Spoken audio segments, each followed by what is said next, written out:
Habari za wakati huu mtazamaji wetu popote ulipo ambaye unatufuatilia kupitia mitandao yetu ya kijamii kama Instagram pamoja na YouTube, lakini pia kwako mtazamaji ambaye unatutazama kupitia Domeko TV. Moja kwa moja nikiwa katika viwanja vya hospitali ya Rufaa ya Mkoa wa Dodoma General, na siku ya leo siko peke yangu, nimeambatana pamoja na Daktari Daudi ambapo atakwenda kutujuza mengi zaidi kuhusiana na swala zima la afya ya uzazi. Na katika swala zima la afya ya uzazi tutakwenda kuona saratani ya shingo ya kizazi. Na langu jina ni Rehema Kiumbi, endelea kusali pamoja nasi. Je, wewe ni mwanafunzi uliyehitimu kidato cha 4 na unajiuliza ni sehemu ipi sahihi unayoweza kutimiza ndoto zako? Sehemu pekee unayoweza kutimiza ndoto zako ni Dodoma Media College, chuo bora cha uandishi wa habari na utangazaji nchini Tanzania. Chuo chetu kinatoa kozi mbalimbali kama vile Journalism and Mass Communication, Full Secretarial Course, lakini pia chuo chetu kinatoa kozi fupi kama vile Computer Course, Graphic Design, bila kusahau TV and Radio Broadcasting. Chuo chetu kinapatikana Dodoma mjini, karibu na Machinga Complex. Karibu Dodoma Media College, uweze kutimiza ndoto zako. Dodoma Media College, media for development. Welcome Dodoma Media College. This is Dodoma Media College. Naam. Kwako Daktari Daudi Sumia, habari yako? Habari nzuri, kwema kabisa. Pole na majukumu, lakini pia hongera kwa majukumu kwa siku ya leo. Asante sana. Na kama jinsi ambavyo tunafahamu kwamba saratani ya mlango wa kizazi imekuwa ni tishio kwa wanawake na imekuwa ikichukua nafasi kubwa sana kwa wanawake, na mtazamaji ambaye anakutazama angependa kufahamu kwamba mbali na ugonjwa huu wa shingo ya kizazi, je, kuna sababu ambazo zinapelekea? Chanzo ni nini? Matibabu yakoje? Hebu elezea kidogo ili mtazamaji ambaye anakutazama aweze kuelewa kwa kina kuhusiana na swala zima la saratani ya shingo ya kizazi. Naam, asante sana. Kama ulivyonitambulisha hapo awali, kwa majina naitwa Dr. Daudi, ni daktari katika hospitali ya Rufaa ya Mkoa wa Dodoma. Lakini katika kitengo cha idara ya magonjwa ya wanawake na uzazi. Ni kweli kutokana na swali ulilouliza, ya kweli saratani ya shingo ya kizazi, kwanza kabisa ninaweza kuelezea kwa kifupi. Saratani ya shingo ya kizazi ni moja ya saratani ambazo zinawakumba wanawake. Na hii saratani imekuwa ni saratani ya hatari sana, na inawaathiri wanawake kuanzia hasa umri wa miaka 30 mpaka 35. Hii saratani tunasema ni ugonjwa wa taratibu. Sio ugonjwa unaotokea tu ghafla. Ni ugonjwa wa taratibu, kwa maana ya kwamba unaweza ukachukua hata miaka 10 mpaka 15, wengine mpaka miaka 20 mpaka kuanza kuonyesha zile dalili zake. Chanzo kikubwa ni nini cha huu ugonjwa? Chanzo kikubwa kwanza, tunasema causes, ndio chanzo. Tunasema kwanza ni uwepo wa maambukizi ya virusi, aina ya virusi ambayo wenyewe sisi kitaalamu tunaita human papilloma virus. Hawa ni virus au virusi ambao wapo wa aina nyingi sana. Lakini wapo wale ambao tunasema ni wa hatari na wale ambao sio wa hatari. Lakini ukizungumzia ili tatizo la saratani ya shingo ya kizazi, hawa aina ya virusi ambao wanasababisha hii shida ni wale virusi wa hatari, na hawa commonly sisi tunawaita aina ya 16 na ya 18. Sawa, lakini tuna vile tunasema viashiria au risk factors. Sasa ukizungumza kwenye risk factors, yani vile ambavyo vinapelekea, kwa sababu tayari tuna sababu chanzo. Sasa kuna zile sababu ambazo zinaweza zikapelekea sasa kile chanzo kikawa ni hatari na kusababisha hii changamoto. Moja ya kiashiria au riski, tunasema kuanza ngono zembe au sio kwa salama mapema katika umri mdogo.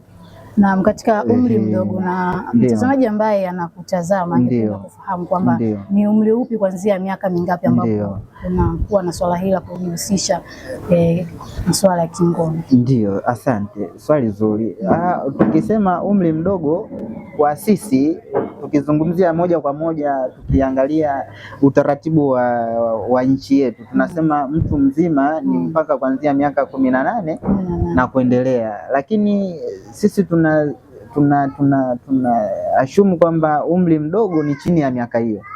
Kwa hiyo wale wanaoanza mapenzi au ngono chini ya umri huu ambao sio umri maalum kwa kumuita mtu mzima, wako kwenye hatari zaidi ya kupata au virus ambao tunaita ni human papilloma virus.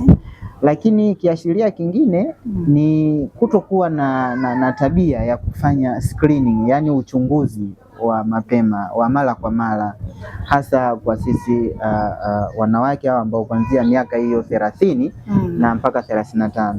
Lakini ukiwa una viashiria au sababu nyingine ambazo zinadhoofisha kinga ya mwili, ikiwemo maambukizi ya virusi vya ukimwi, sawa, magonjwa ya muda mrefu kama kisukari, sawa, kifua kikuu, haya ni magonjwa ambayo yanadhoofisha kinga ya mwili. Kwa uwezo wa kinga ya mwili kupambana na wale virus inakuwa ni mdogo. Hiyo ni sababu kiashiria pia ambacho kinafanyaje, kinapelekea. Lakini ukiwa wewe ni mwanamke vile vile unatumia sigara, lakini ukiwa wewe ni mwanamke yani kwa maana kwamba una waume zaidi ya mmoja, yani kwa maana kwa tunasema kuwa na wanaume wengi, kufanya mapenzi bila utaratibu, hiyo pia ni sababu au kiashiria mojawapo ambacho kinafanyaje, kinaweza kusababisha. Na ukiangalia sasa kwa jumla shida hii kidunia, yani tunasema ni ugonjwa wa hatari kwa sababu kidunia ukienda utakuta ni ugonjwa wa 4 ambao yani tunasema ugonjwa wa hatari kwa wanawake. Ukija sasa kwa Afrika ni ugonjwa kama sio wa pili basi ni wa kwanza kwa sasa, ni ugonjwa wa pili kwa wanawake vile vile ambao unasababisha vile vile vifo vingi, ambao tunasema hata kwa asilimia kwa duniani inafika mpaka 80 mpaka 95 kwa kuchangia vifo. Umeona? Na ukija kwa Tanzania inaweza ikashika kwa sasa mpaka namba 1 kwa saratani za shingo, kwa ukilinganisha na saratani zingine. Huu ni ugonjwa wa hatari sana. Sasa ukitoka hapo sasa unatakiwa tujue sasa, moja ya kitu ambacho watu wengi tunashindwa kujua kutofautisha na matatizo mengine ni dalili. Umeona, tuna zile ambazo tunaziita dalili kubwa na zile dalili za kawaida. Moja ya dalili kubwa ambayo wanawake wenye hii changamoto wanapata kwanza ni kutokwa na damu. Hii damu inatoka wakati gani?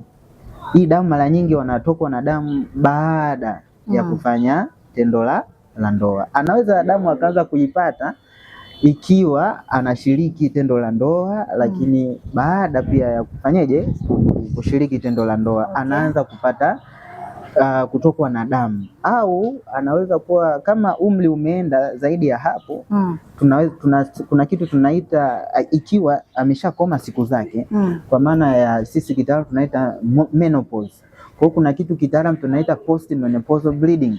Kwa akiwa anatokwa na damu baada ya kuwa ameshakoma siku zake, pia hatuwezi tukaacha kufikiria kwamba cha kwanza anaweza kuwa na dalili hizo. Dalili ya pili ni kupata maumivu makali wakati wa kushiriki tendo la ndoa. Hiyo ni dalili kubwa. Ya tatu kabisa kubwa ni ile sasa huyu mtu atakuja ana dalili za kutokwa na uchafu ambao unatoa harufu kali ambayo inakuwa inaleta mpaka kero kwa watu wengine wanaomzunguka wa karibu. Kwa hizi ni dalili kubwa, lakini zipo zile dalili ndogo ambazo zina ikiwa sasa inategemeana na ukubwa wenyewe wa hii shida imeenda kwa kiasi gani kutokea pale ambapo ulianzia. Umeona? Ikiwa ugonjwa umeenda mbali zaidi, ndo utasikia amekuja mgonjwa pia ana dalili za kusikia maumivu makali kwenye nyonga, ambao pengine mpaka kwenye uti wa mgongo, chini ya uti wa mgongo, lakini pia anaweza akawa anapata dalili za kupungua uzito. Lakini kama imeathiri imeenda mpaka kwenye mifupa, inaathiri mpaka uroto wa mifupa, ambako tunategemea tupate chembe sahani za damu na damu iendelee kuwepo nyingi, lakini zikishakuwa zimeathirika pia mgonjwa atakuja na dalili kama za kuchoka, dalili kichwa kuuma sana, kizunguzungu, zikiwa ni viashiria vya kusema kwamba huyu mtu ana dalili za upungufu wa nini, wa damu, chanzo kikiwa ni tayari ni ile shida ambayo anayo. Lakini wengine zaidi wanakuja hawezi wakawa wanashindwa control au kuzuia haja ndogo na haja kubwa, ikiwa sasa huu ugonjwa umeenda mbali zaidi. Na tunatakiwa kujua hatua vile vile za huu ugonjwa. Tuna hatua kama 4. Umeona? Hatua ya kwanza ambayo tunasema ni hatua ya awali. Umeona? Hii ni hatua ya awali ambayo ile saratani au zile seli za saratani. Ningependa nikukatishe kidogo. Ndio. Katika swala zima la umezungumzia kwamba ugonjwa huu kwa asilimia kubwa unawakumba wanawake ambao tayari wapo kwenye ndoa na sio mabinti. Kwa asilimia kubwa ni wale ambao wapo kwenye ndoa. Je, ugonjwa huu wa saratani ya shingo ya kizazi unaathiri vipi kwa mwanamke katika swala zima la kupata mtoto? Je, ni kwamba inapelekea ugumba au inakuwa? Ni sahihi. Kwanza ni kuweke sahihi hapo kwamba sio kwamba namaanisha inaathiri wale wanawake waliopo kwenye ndoa tu. Hapana, ni ugonjwa wa wanawake, yani tukizingatia na kwamba huyu mwanamke ana sababu ambazo zitakuwa zimepelekea afanyeje apate hiyo shida. Lakini sisi tunasema kwa umri huo, tukiamini kwamba umri wa miaka 30 mpaka 35 ndo umri ambao tunategemea huyu mtu aanze kuonyesha hizo dalili za saratani ya shingo ya kizazi, kwa sababu ni ugonjwa ambao ni wa taratibu, ambao unaanza kwanza kuathiri zile seli za kwenye ile sehemu ya shingo ya kizazi. Zile zikibadilika sasa kwenda kwenye seli za saratani, ndo pale mgonjwa huyu ataanza kuonyesha zile dalili. Kwa hiyo tusiondoke kwanza na hiyo notion ya kwamba unawapata wale wanawake ambao wapo kwenye ndoa. Hapana, kwa sababu tutavunja ndoa nyingi pia tukisema hivyo. Ila ni ugonjwa ambao unaweza kumpata mwanamke yoyote ambaye ataingia kwenye yale mazingira ambayo yatampelekea yeye apate, ambayo tushasema hapo kwanza kabisa kwamba huyu mtu anayeanza kushiriki ngono mapema, si ndio? Huyu mtu ambaye ana shida za muda mrefu ambazo zinashusha ule uwezo wa kinga ya mwili kufanya kazi, si ndio? Lakini huyu mtu ambaye atakuwa anapata hii maambukizi ya hizi HPV virus kwa muda wa kujirudia. Ndio. Sasa kuna swali lako umeuliza kwamba namna gani unajua ni kwa namna gani ambavyo linaathiri uwezo wa mwanamke sasa kupata watoto baadaye. Ni kweli. Sasa kwanza ni watoe hofu kwamba hakuna sababu ambazo zinaonyesha moja kwa moja kwamba hii shida inapelekea moja kwa moja huyu mwanamke atakayegundulika na hii tatizo kutokupata mtoto baadaye. Yani sio sababu ya moja kwa moja, ila kitaalamu tunaita ni indirect cause. Umeona, ile ambayo itakuja kwa sababu ya sababu fulani. Kwa mfano, huyu mtu ambaye tayari ana hii changamoto, si ndio? Tunasema kuna vile visababishi vya awali. Kwa mfano, amekuja na changamoto tayari ana changamoto ya kutokwa na damu, si ndio? Kupata maumivu wakati wa tendo la ndoa, kutokwa na uchafu ambao unatoa harufu. Hivi vyote, muunganiko wa hizi sababu hizi zinapelekea ule ufanisi wa mbegu, hasa pale huyu mwanamke anapokutana na mwenza wake, zile mbegu za kiume kwenda kufikia mji wa mimba, na kwa ajili ya kuanzisha mchakato mzima wa utungaji wa mimba. Sasa hii ni sababu mojawapo. lakini sababu nyingine inategemeana kwa sababu hii pia kwenye saratani kwenye shingo ya kizazi pale kuna tabia ya kusababisha uvimbe, zile tunaita soft tissue